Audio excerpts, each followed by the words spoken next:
Great. So, before we get started, we've got to say, what is chaos clothing? Well, chaos is, I should say, chaos cloth is the name of the solver which UB5 uses to simulate complex clothing interactions at runtime. So the clothing solver makes integrations lightweight and extensible because now you have direct access to the simulation data. What we actually are seeing on the screen right here is the individual points that make up the simulation data for the time that are going to be simulated. So with the low-level clothing solver responsible for a simulation, we use a particle simulation that simulates how clothing will interact, and this has been fed to the attached 3D mesh. So basically, again, what we're seeing here on the screen is the particles that make up this clothing simulation. And you have full control over this. You can leave it as it is, or you can integrate your own or update what's there. It's a very, very complex and robust system that is easy to use. Now, when you are creating clothing for chaos, you're generally going to author that inside of your DCC or your digital content creation tool, so things like Maya or Max. Once you have that exported as an FBX, then everything else is pretty much going to be done inside of the editor. So once you import that mesh, you're going to create the clothing, and then inside of the editor itself, you're going to use the clothing authorizing tools to make visual adjustments, change parameters, do all of that stuff. But again, all of that final tweaking, that last little bit, everything that makes it really look and behave like clothing or cloth is going to be done in Engine. So you use your DCC tool, your DCC right at the very beginning just to authorize that mesh, but then after that, everything else is done in Engine. So, creating content for chaos clothing. Now, when we are creating clothing, there's going to be two types of mesh that you're going to be working with. Well, there are three types. So I'll take that back and I'll explain why in a second. So we're going to have our render mesh. So our render mesh is going to be the mesh that we actually see doing the final rendering, right? That's going to be in this instance right here, it is a cape. However, the render mesh oftentimes has much more complex geometry than it's needed for the cloth simulation, or it's got interpenetrating geometry that is not going to work very well for a cloth simulation. That's why we have this concept of a proxy mesh. And you can see a proxy mesh right here next to the render mesh. And the proxy mesh is simply what the cloth simulation is put on, and then that is then transferred to the render mesh. We're not going to be covering a proxy mesh setup in this particular talk because this is a little more low level or introductionary, but it is there in case you need to use it. The other thing the system produces or adds support for level of detail meshes. Now, in this example, in this tutorial, we're going to be taking the level of detail meshes that we made ourselves, but you can actually make your own level of detail meshes inside of the editor. And also, one other thing I wanted to mention is that not every single mesh will need a proxy mesh. Main things you're going to see that need them are going to be things like a character cape or something that has maybe a scarf that has some really complex geometry or some little dangly bits on it. You might want to use a proxy mesh to simulate that. Okay. Chaos clothing editor overview. And I know I'm going a little fast, but this is kind of the boring stuff, so I'm going to get through it so we can get into the hands-on part. So, when we open up the chaos clothing, it's going to be split into these two areas. We have our clothing data and our masks. So the clothing data is the current piece of cloth that we have active. So let's say that we had a scarf or a cape on the same character or a belt or something like that. We can have clothing data for each one of those individual items. The masks underneath it right here, these are various masks that we can then paint to our cloth to allow it to do various things. There's going to be things here. First one that we use is like the max distance that the cloth can go from the simulation, and there's a whole bunch of other things you can do for like how stiff this is, or whether what happens if it starts to teleport away. And then underneath those, we have these whoops, a little bit too far. We have our config here. And this is where our chaos clothing config and our chaos cloth shared simulation config. So this top one right here, this chaos clothing config, this is where we're going to find all of our properties that adjust how the cloth reacts like cloth. And we'll see here, this is what we actually get in there. underneath each one of these properties right here, like our mass, our material properties, our long-range attachment, our collision, environmental properties, and animation properties, are going to have all of these little inputs that we can use to dial in our cloth. The best thing about this is that 9 times out of 10, the default values give you really something awesome to work with, and then it's just a matter of dialing in the values. Notice that a lot of these values are between 1 and 1, so this is where it's going to be in the decimal that you find all of the great stuff for everything. So, you know, if you are looking at your edge stiffness, you might do like 0.99 between 0.991 and 995. Like those could be relatively valid ranges. And we'll show you how to generate some values like that once we get into the hands-on. All right, so next we have our Activate clothing paint. And to set the values that the clothing uses for its simulation, we have the ability to either paint those values by hand, we can use a gradient, we can smooth those values out, or we can fill a value across the entire piece of clothing. For us, what we're going to be using is we're going to be using the brush and the gradient, but just know that there are a bunch of different ways that you can paint or assign values to your clothing. You can also assign values inside your DCC, so let's say you were inside 3D Max or something like that, and you assign something to the red channel of your vertex color, you can use that in this simulation as well. Okay, so with that out of the way, let's go ahead and do the clothing exercise. So let me, I'm gonna hit escape here. So you should have on your desktop somewhere, we should have this folder called 222.01, and inside that there's gonna be an FBX for a flag, an LOD1, an LOD2, and an LOD3. So make sure those should be on everybody's desktops, just know where that is. Yep. And then for the Unreal launcher, what we're going to do here is make sure your launcher is up, and we're just going to launch Unreal Engine 5.5.4. We're just going to launch this, and I'll bring it up on screen once mine loads. And the first thing that we're going to do is we're going to go to our games template, select our third person, and I'm just going to call this cloth.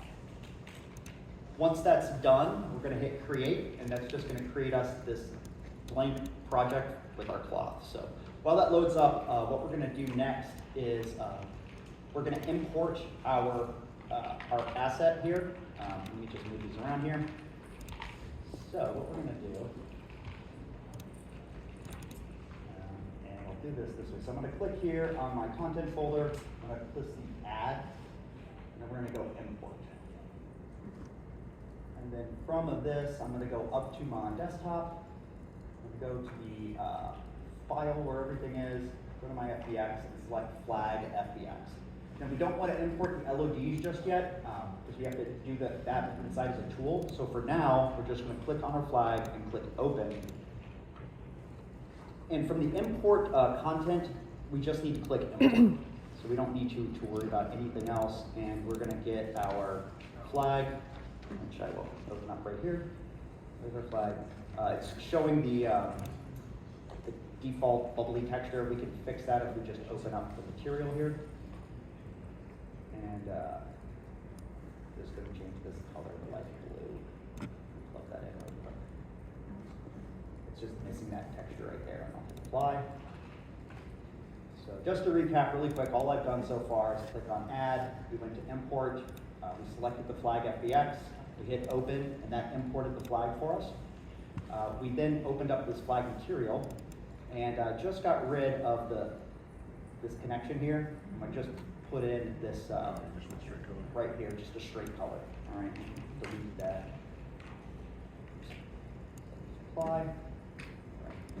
And that was because I forgot the texture with the project files. So, all right, let's go ahead and double click to open up the flag skeletal mesh.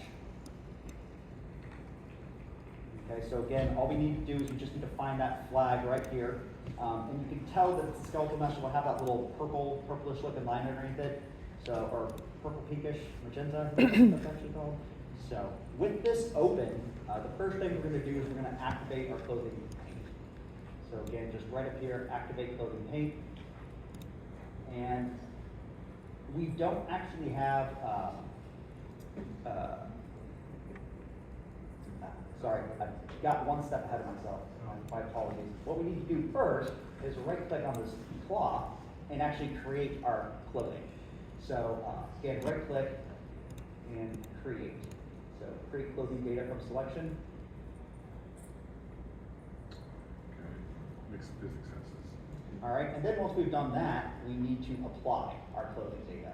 So again, just to recap, we're just going to close this. We've opened up our static mesh. Right-click on our cloth here, and then we did the create clothing data, and then we applied the clothing data. Okay. Now, when we go to activate clothing, our activate cloth right up here, we should have this clothing flag, clothing 00, and then a mask here.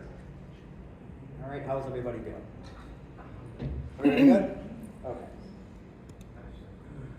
All right, so inside of our clothing tool here, we're going to click on this little brush, and we're going to go down to gradient. And what this is going to do is it's going to give us a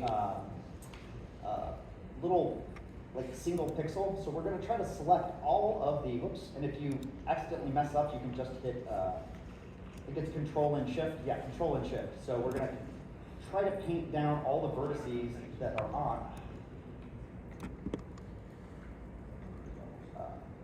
That are on the side here. How do we change the size of the brush? It's ginormo. Well, what you need to do is under your clothing paint, go to Tool and change it from Brush to Gradient. There we go. Thank you. Okay, and then you're going to try to select the right along the edge. And if you mess up, that's okay. It will. You can just hold down Control and Shift, and that will get rid of it. Control and then Shift. And then once you've done green on one side, you'll want to hold down Control while you paint and do red on the other side. And what we're going to basically be doing is we're going to be using this tool to make a gradient between the values that we set. So we'll start over here on the left-hand side, and it'll be like from 0 to 1, which we can see here if we look at our clothing painting, the tool, the view. We have our view min and our view max. So we have that between 0 and 100. How did you change it from green to red? Hold down Control and paint. Is there a way to reset? Like, You can hold down Shift, or you can close the tool and open it up again. So like if you mess up and you put one like right there, if you hold down like Control, it'll paint them red, and then if you hold down Shift, or Control and Shift, it will get rid of it. okay.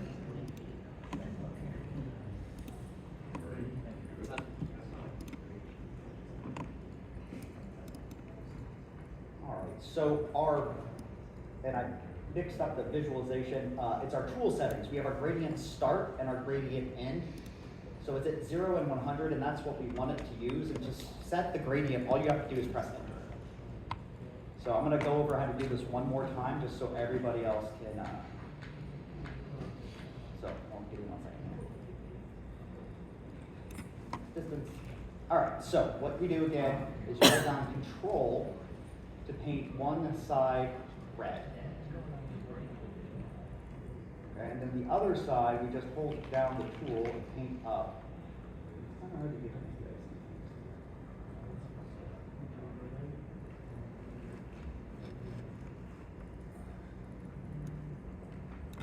All right, and if you accidentally hit one, you can hit Control and Shift, or Control and then Shift to get rid of that.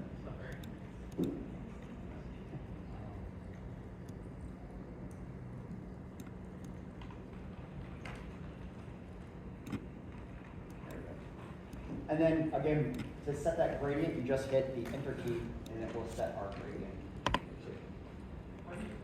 gradient. Press the Enter key on your keyboard, or the. How's everybody doing? My editor crashed. Okay. Oh no. All right. Well, we can let you get back there for just a second. Actually, the coolest thing is once we close this, there we go. Our cloth should actually be working. So just close your little tool right there. This little spot right here, oh man, this is the bane of my existence. This is because you gotta set this thing stupidly high for it to fall. So let me show you what I mean here. So what we're gonna do is we're gonna select our clothing right here, and then I'm gonna come to the brush, and right now my brush is massive. So somebody asked how do I change the brush I size. found it. So right there under brush we have this radius, so we can bring that down to like 10. And then what I'm gonna actually do for my strength here is I'm gonna set this all the way up to a value of 1. I'm gonna try to paint that little corner. And it's probably gotta be even stronger than that. So let's set this strength to like 50. I said 50. Oh, wait, it's the paint value, not the strength. I'm sorry. I'm gonna set this to 500. Always forget about that. And then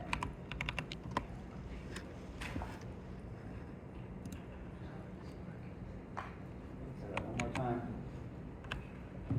Yeah. A little bit better. A little bit better. So, what we can do now is to mess around with the tools a little bit. What I want everybody to do is just kind of paint down the side like this. And you can use a different radius or different strength or fall off, and then just deactivate the clothing paint. And then you can see how it's pretty interactive. It doesn't viewport. So we're kind of trying to combine two workflows in here. Oh, and one other thing I totally forgot I should have said. This right here is not the best way to make a flag. The best way to make a flag is to highly tessellate a plane and run it through a shader, like do it through world position offset. I'm just picked a flag because this is the easiest thing for everybody in a group setting to do. This should really be done on clothing style objects, so scarves and capes and things like that. So I'm just doing this for the... Is anyone Okay, falling yeah. down? Oh, Did you get it to work? mine is not going down. I wonder if there's a simulation. Just close the activate cloth window. I did. Did yours go down? I couldn't paint the green for the brush. So with the You got brush, two masks on it. You have one mask with the, all right, so you hit enter. so No, for go the back, brush, go back. you click, got this going. Okay. Select your, yeah. It looks like you did do some brushing maybe. I did the gradient brush. And then the radius, so if you go down to the brush tab, further down in this list, you'll see it at the bottom. You can change the size of the brush using radius. And the like, I guess the intensity is that paint value. So maybe that's the, Actually apply it.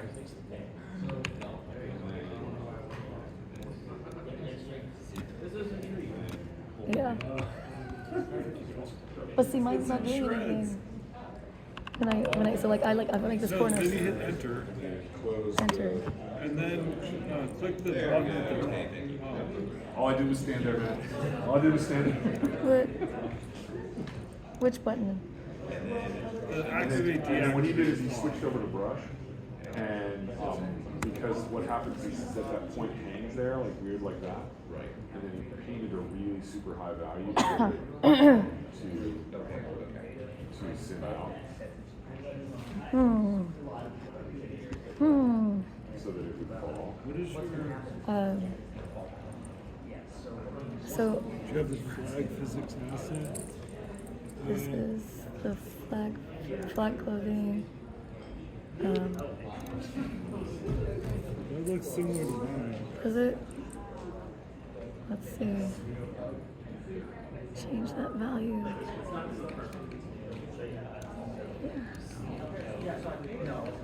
What about your cloth configs?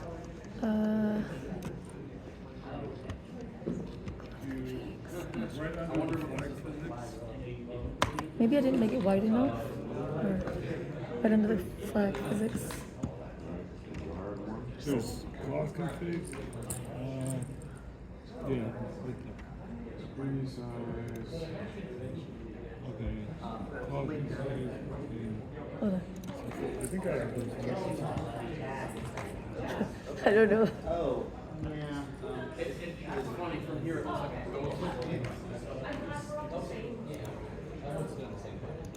I don't know why it's not going down. Yeah, a lot of people are having that. Let me see. So you have that selected, and then now, did you paint on it with that? I Let's did, try. yeah. Try again. Let's just see. Just click and drag all over it. Right, now deactivate. Just hit this button Yeah. instead of it. Oh, hit save first, just to be safe. Oh, maybe I didn't save it. I don't know if that's it. Nah, hang on a second.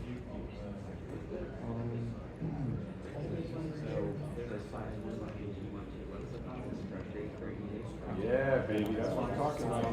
What is it? You got a beautiful flag over there.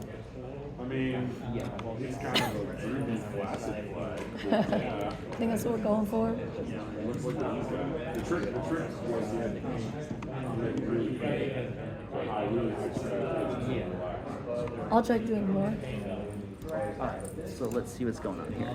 Okay, so he said you have to make it really high contrast. So like maybe I need to paint more white on there and more black. I don't know. So you can make the paint, yeah, so if you lower that paint, now just exit out of the tool and it should give you some, just deactivate, just click on deactivate. Oh, let me see something. I don't think you applied the clothing data. Oh. So that's what some of those are. All right. Okay, keep trying to. You Yeah, that's okay. you'll learn how to make it look better.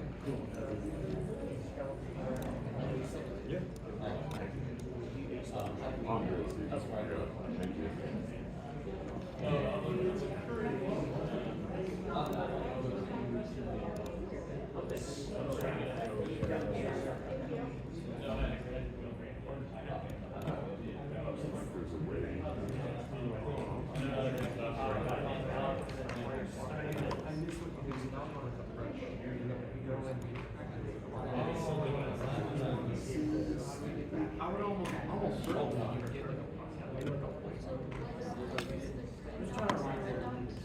Well, listen, you have to think about green. Green is the start, and red is the of the gradient. So, like, however you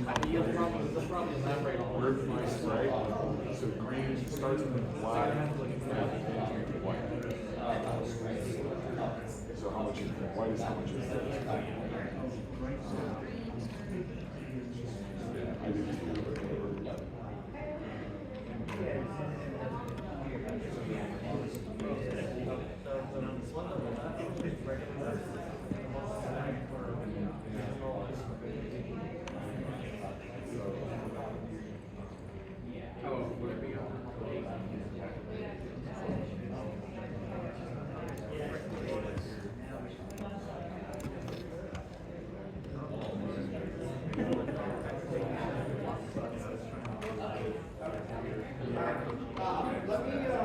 We got about 8 minutes left. Let me show you one more thing here. And so the last thing that I want to show everybody really quick is how to add our level of details. Well, let's show you this. So once we've had the flag here, we can then take our flagpole, bring it right into the level. I'm going to hit Alt-S to simulate, so we can see here that the flag is actually moving. So that is the cool thing about the cloth, is that once you put it into the world, it's just going to work. The other cool thing we can do here is I'm going to hit stop. And I'm going to come up to my quickly add, and we're going to look for a wind. And we're going to grab this wind directional source. So again, we're going to come up to quickly add, and we're going to look for a wind. And then there's our wind directional source. And I'm going to hit Alt-S again. And I'm going to look for my thing here, just to show you that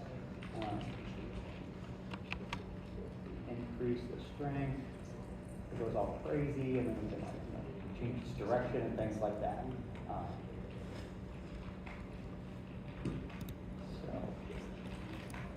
And the other thing that I wanted to show you is, so I come into this, and we are going to, hold on 1 second here. There we go. So what we want to do. And then what we want is we want our level of details here.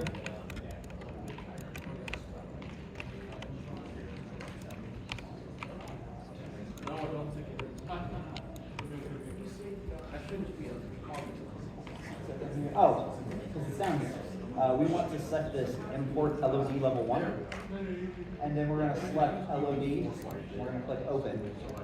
And then what we want to do is we want to right click and generate up to 0. And then we're going to do that again. We're going to import a level 2. And there we go. And then we're going to import a level 3. And what we should have now is like level 2, or let's go to level 1 here. And then what we want to do on level 1 is create, apply our clothing section.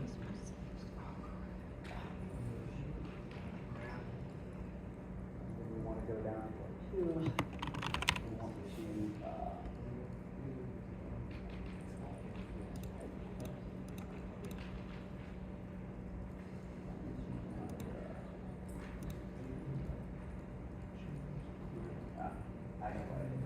let's go back to level 1, sorry.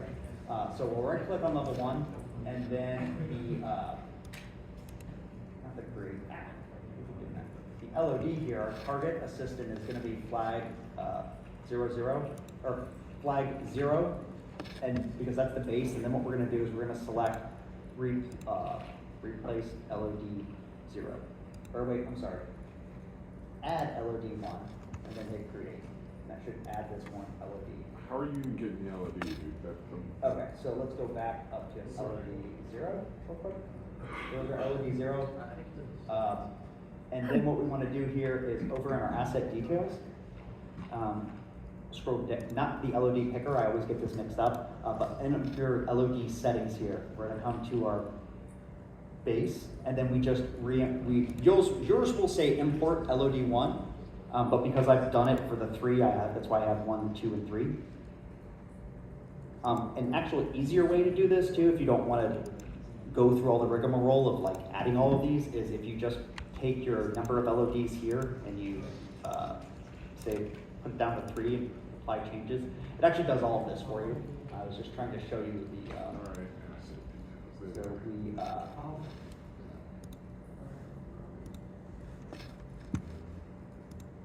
And then we have to do this with LOD 2. So you say import, import, okay, I see it, import, and then bring it in. And it says it fails to import. I'm getting a fail to import. I knew this was going to happen. We want to. Yeah, for some reason. You don't want to import the LED. Yep, fail to import. Hold on 1 second here.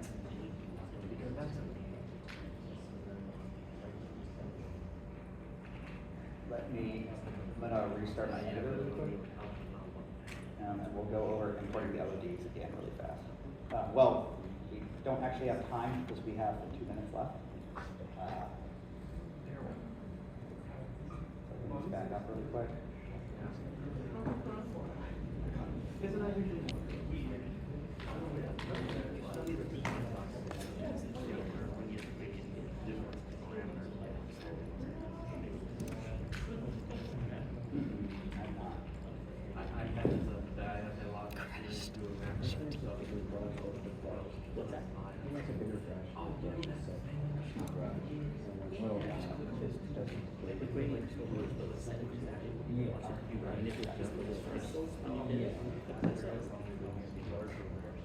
I know. That's the first thing that my model instructor comments is that there are a million different ways to do the same exact thing. What are the changes? Oh, I love how I'm getting tears, screen tears.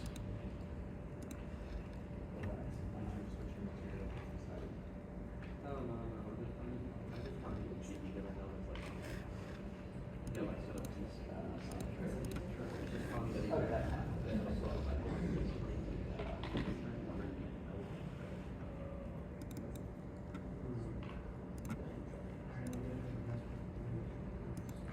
interesting.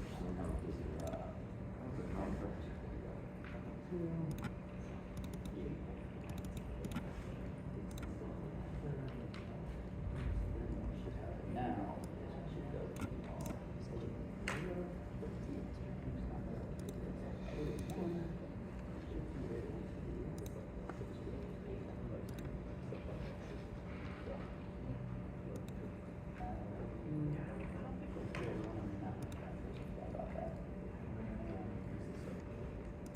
I tried, I can't get Here's it. the recommended parameters.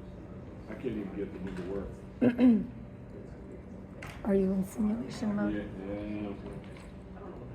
Hmm. I'm jacking it. So let's try this for LOD two. We go create LOD from selection, and they move some stuff around, I just realized. So we're gonna do, replace LOD one. Okay. Hmm. Or, I'm sorry. Add LOD two. You need those remap parameters. That is one, it used to actually be up on the top. So when we hit create, what's gonna happen now, we don't actually see anything, and we have to apply the LOD to it. So now, we go LOD one, LOD zero, and then, well, LOD zero is the base LOD. So again, we'll go to LOD two, and we'll do the last LOD, I guess. We'll go for this one again. So we do create clothing LOD from section. We do the flag clothing because we want the flag as itself as the LOD. We also need to turn on this remap parameters. This will make sure that we don't actually have to paint the LOD. It'll take that information from the base. And then the LOD index is at LOD. So it's the last one right there. We hit create, and we'll give it just a second here. Those are great. Oh, yes, sorry, I forgot. I got to apply it after I added it. So, and the reason that it looks so poor is because, again, this one is not as many vertices as the other one. See here, the base mesh has got a ton of vertices inside here. See where it's much less triangular. Okay. So questions? I know the LOD part is a little confusing, or it can be, because you have to, unlike most of the tools, you have to come back and actually assign the level of detail, and that's the part that I always forget to do that, because I'm so used to just setting the level of detail like you do in a static mesh, and then moving on. So remember, if you're not seeing it, you need to right click, and you'll see right there, apply clothing data, and then you want to apply your LOD clothing data to that LOD. That's the thing that I always get mixed up on.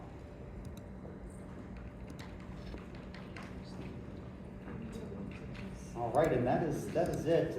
We can stay around and I can answer some questions, because I don't think there's another class in here after this, so. Yes? I missed everything because I had to restart my computer. So.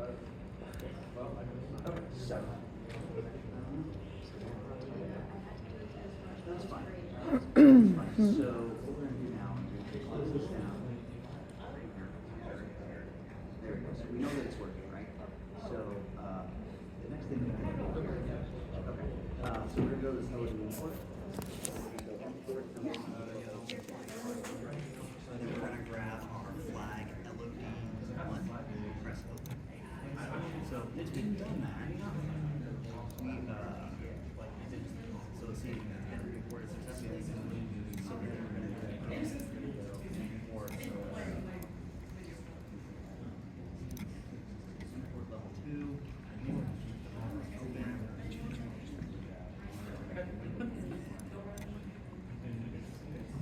Yeah, once, the speed and the strength is a good point. Thanks for that. Now my question is, how do I do this for linear content, not real-time video content? So that I don't have to synchronize. I want to bake it so that it runs in sequence. once we hit create, we have to come back here and we actually have to apply. Or how do I deal with the pre-written? So you create it and then you apply it. So if I want to, can I paint the? You could just have it running as a. Zero. Personally, I would just have whatever's happening.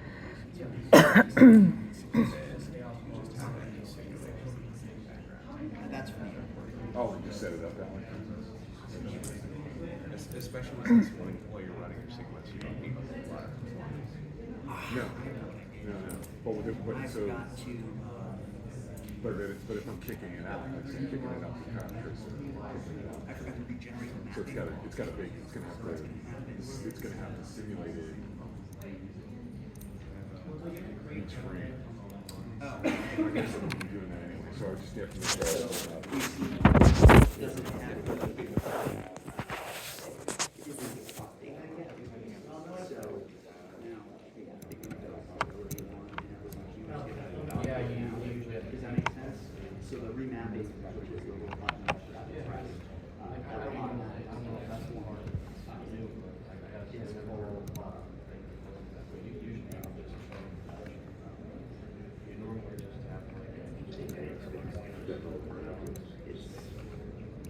So it's when you go to this create LODs, it's this, it's in the dialog box.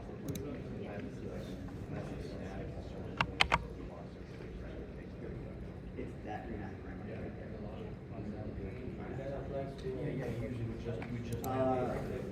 Just applies to that one.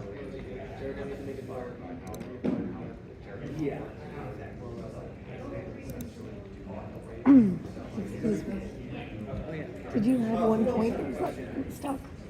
I have a, Did you have a point that was like it's stuck a in good it? question. Yeah, I did. What did you So I'm not do? using, I do linear I figured that part out. I remember him saying to say, and what I'm curious about is, and maybe fall off. let's say I bring in, I bring in a rich character. And that would make it.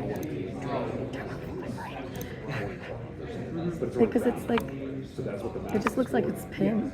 for. Okay, so it's gonna, so black would be the definition values that come in from. Yeah, like I just repainted. I think, but it depends Where on did you get it? what you have, like. But it comes in as its natural, whatever natural state it is. Or what you can do It is, didn't work? let's say that it is a loincloth, so then you put what you want, like you put all of that information into the red channel of the vertex color. Okay. If we come into here, Maybe there's a minimum fall. Is there maybe some sort of a constraint? Basically, you paint your rate map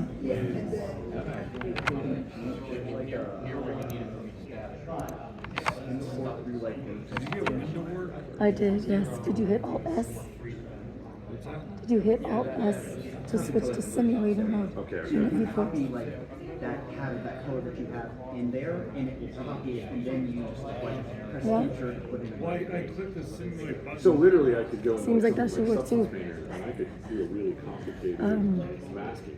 So if I wanted to paint a map for a wrinkling, Yeah. because it's weight. Yeah. Yeah, you probably could, because you have to show everything in here, but if you go to the actual so there's a bunch of different targets in here that does everything. Like pressure is a really cool one. Pressure will actually make things inflate like a balloon. Oh, neat. Then there's like buckling stiffness or edge stiffness, which is you know, drag and lift. So you could have, but remember it's in the vertex color, so you might not do it in substance. But there's no direction. Yeah. And I paint a really complex one. Maybe I paint one where it's like, you know, there's XYZ direction. it doesn't ripple like it only has like to ripple like that. So I can swap that much. I can paint that in that mask and then take that, use those vertex colors as the mask, just generate the mask. Does that make sense? Yeah. No, totally. That makes sense. Okay. Yeah. Well, this is what I'm using for, right? I'm also figuring it out. Okay. Right.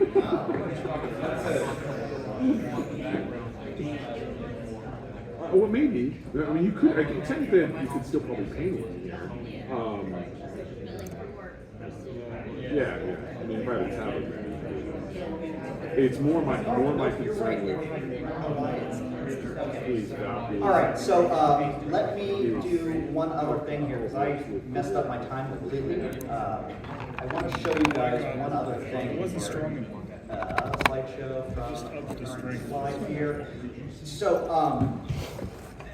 how many people are familiar with the content examples? Okay, fantastic. All right, so content examples, for those of you who did raise your hand, these are a set of levels or a project that you can download that has a series of levels in them that shows you basically how to do anything you would want with any type of feature inside of Unreal Engine. From chaos destruction to simple multiplayer to math, there's all types of stuff in there. One of the cool ones that they do have is a chaos cloth. So if you open this example up, you're going to see all types of different chaos clothing settings. So this really, this tutorial is kind of meant to build on those other things. So inside of there, we're going to have things like just a simple cloth-driven setup like we made today. There's some more chaos cloth properties, so some different things that you can, values you can set to get things like burlap or silk or other types of properties that kind of show you what the properties are. And then we have chaos collisions. So these, oops, sorry, I'm on the wrong monitor here. This one right here will show you, these two will show you what you can do with the collisions in terms of like a backstop or having something that's got one piece of mesh or one piece of cloth in front of it and another piece of cloth behind it so they don't interpolate or interpenetrate is the word I wanted to use there. And then this last one uses the echo character to show you, like you were talking about, with a piece of cloth. And these are just the reason I wanted to bring this up is when you're dealing with these values, you're oftentimes going to go from like 0.0001 to 0.0012 or 123. The reason I wanted to bring this up is because it's actually kind of easy to do in the editor. So what we're going to do here is we're going to activate, and then we're going to go down to our big, and then we're going to do something like. So let's say we want to figure out a value, so we can do like times 0.00125. So maybe that's like, we'll divide that by 0.9. That's maybe a little bit too. So we multiply that by 0.00325. So maybe we multiply that by like 0.9. Okay, maybe we divide that by 2. Maybe take 1 0 out of that. This is how you can actually get those really awesome decimal numbers without having to try to come up with a bunch of decimal numbers in your head. So you can actually do this with any input window inside of Unreal. Anywhere where you can input a value, you can do like a little bit of multiplication or addition. You can also like do things like in brackets and stuff like that. You can get fairly complicated if you want, but this is a really great way to kind of figure out those decimal values without having to really think about, most people don't think like past 0.02. So when you have to do something that's like 0.00000, it can be kind of hard to figure that stuff out. The other thing that I wanted to talk about is the inside of the tool, we have the ability to also add different masks. So if we were to come here to our Activate Clothing Paint, right now I'm just using the simple max distance, which controls the maximum distance that cloth is going to move inside of our simulation. But if I hit this little plus right up here, and I right click and I go to set target, you can see here I have a bunch of other masks that I can use. So these can do everything from like anim drive stiffness. If your cloth is being, or on something that's being driven by animation, you can use this to help kind of stiffen that animation, make it less cloth or maybe more animation. The other one that I want to show you in here is the pressure, which is this right here that we can see here. So by using pressure, what we can actually do is we can simulate something blowing up like a balloon or inflating or deflating. So this is something that you can do just by adding that simple mask. Yes? I think it might actually be possible to use like a pressure setting like that and maybe have like a transparent texture to simulate some sort of ethereal effect like fire or mist or something. Yeah, I mean, there's also Niagara liquids, which would, I think, be a little bit better approach for that. This would be good if you were doing something like you had a character that was like made out of a plastic bag and you went to go shoot them, like they started to leak air. So you could have you could have like the low weight and the high weight, like it's a readable value that you could read into from blueprints. So like as they shot them, like you could increase those values so that the air would come out faster. That's one thing that I would do with this. There is a buckling, which is a new feature that was added in. Well, I shouldn't say new feature because it was added in 5.4. What this will do is it basically allows you to have a canned animation work with a cloth simulation and gives you more control over basically, do I want this to have more cloth simulation in it or do I want to have more animation in it, and kind of bending in between those two. So what you're seeing here is we're seeing a cloth sim being dropped on a cube, and then using the buckling ratio, we're getting either more buckling, keeping less of that original shape, or keeping more of that original shape as it comes down. And then using self-collisions and your collision thickness for self-intersections. This is very, very easy to add, but something that goes overlooked. So we are going to come to our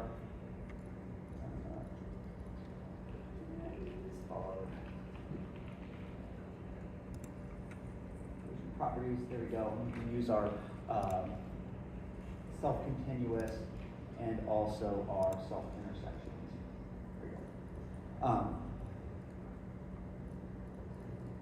we go. This is really good if you have, let's say like a multi-class setup, and we can actually see one of those here in the, I don't have the content examples on this computer, but on this example right here, which is I think 1.5, it's going to show you a great example of why you would want to enable self-intersections or self-collision versus not having it enabled.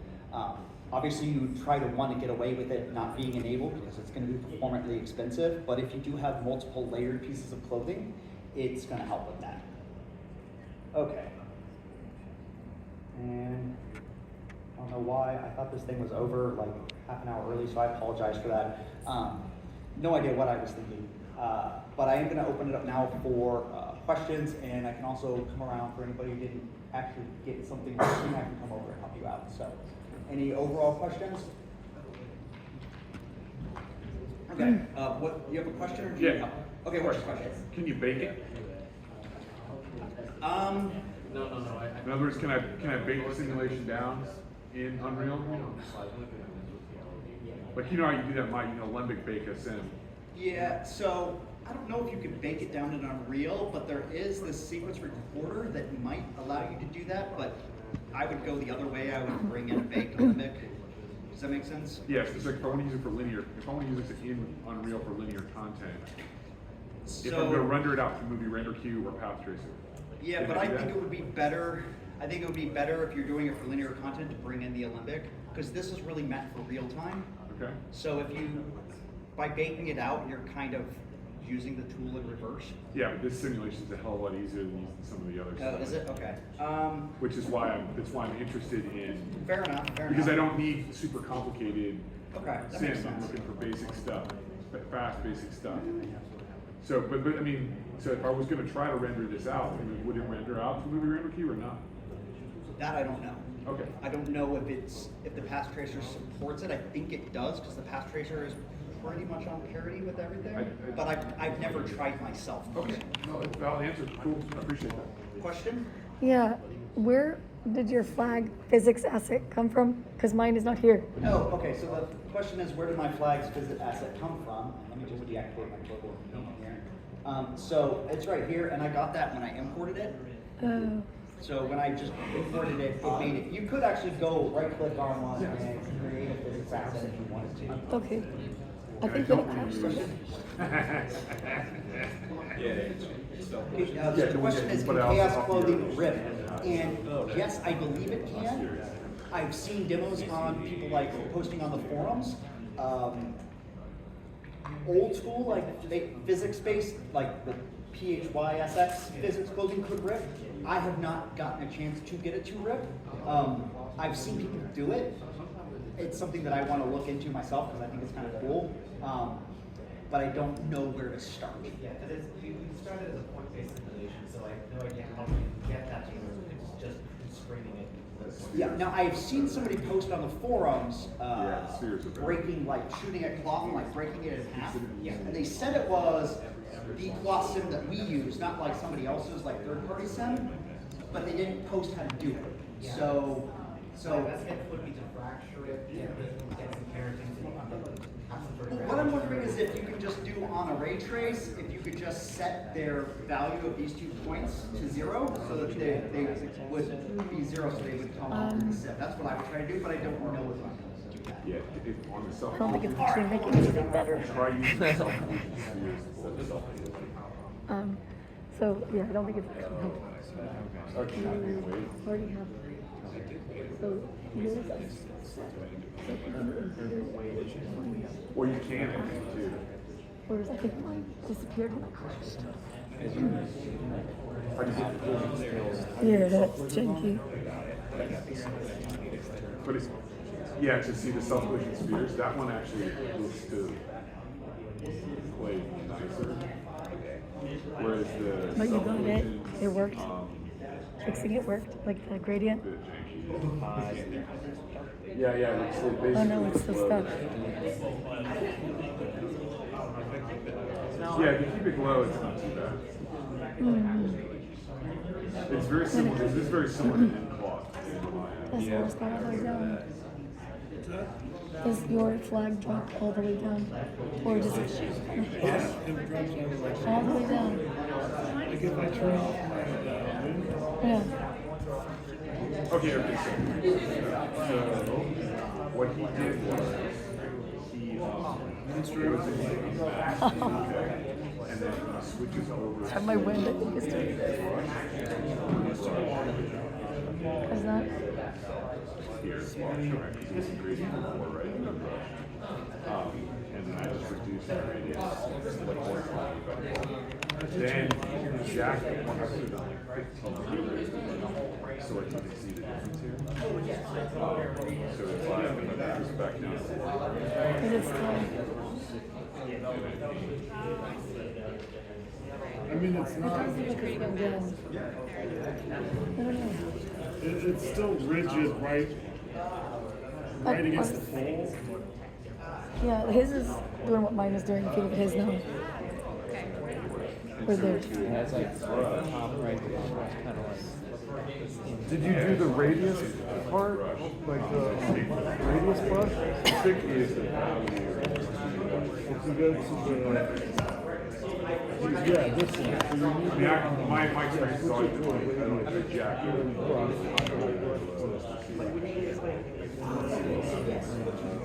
yeah, the radius. I would make it bigger than that. Like maybe, yeah. That's pretty good. I think so. You put that. Yeah, that's cool. And then try this. That was very cool. Yeah. That's exactly what I needed. It's just like trial and error. Too bad. And you meant Like maybe a little bit bigger. And I made mine too big, and then it split the cloth into like well, I mean, the strips. basics is, I mean, Oh, it just really? didn't look Yeah, like it fell and there was like strips of cloth. So then I had to reset it and redo the gradient and then redo the radius.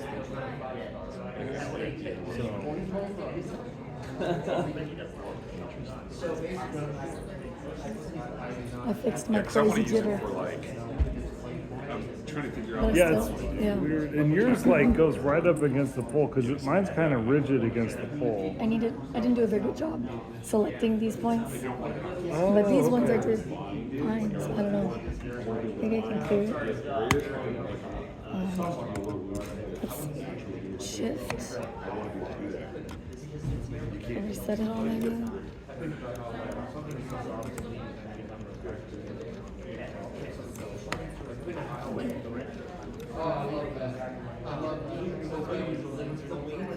Yeah. That's why I was doing back. I'm just kind of monkeying around now. Because if you were gonna, It's all good. if you were gonna bind it in, if you're in Monkey bind, around. bind it's just gonna be, these weights are just gonna be painted, you're gonna be stuck to where the joint is right here, so it would follow like straight lines. And then according to what he was saying, one would think that you would paint the mask very flowy. I think then what you have to do It went down. is you'll have to Took everything out. adjust. Or in the flag You have to, well, you have to, but you also have, you have soft collision, but then when it moves, is it gonna pass through the character? And that's where the physics assets, you know, on the characters, like those little capsules, you can actually, you would make sure the capsules are, and I know you can customize those, to go along the arms and things like that, so it would actually roughly work. Thank you, man, really appreciate it. Oh, that's really so.